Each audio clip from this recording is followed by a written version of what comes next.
Good day everyone! Welcome to my channel. This is Hot Sports Balita. Para sa balitang sports, isang team sa NBA nangangamba sa paglisan ng kanilang superstar kung hindi magagawa ng nasabing kupunan ang mga kondisyones na hinihingi nito.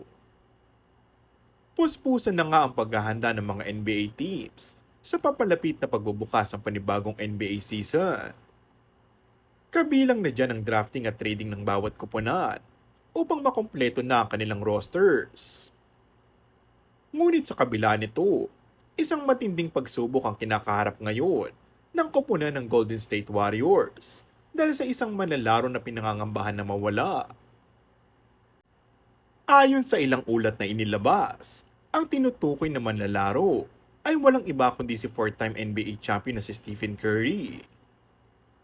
Marami ang nagulat sa balita, lalo na ang mga taga-suporta ng Golden State Warriors dahil si Curry na lang ang inaasahan na bubuhat sa nasabing kupunan matapos maunang lisanin ito ni former GSW star na si Klay Thompson at sumanim sa puwersa ni Luka Doncic at Kyrie Irving sa Dallas Mavericks.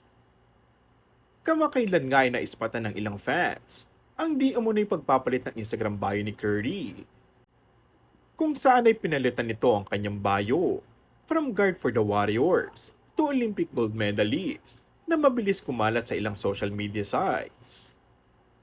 Makailang beses din itong nagbahagi ng larawan kasama ang NBA all-time leading scorer na sa LeBron James na tila nagpaparamdam ng pagsasanib puwersa ng dalawa sa tinitingalang pangalan ngayon sa kasaysayan ng NBA.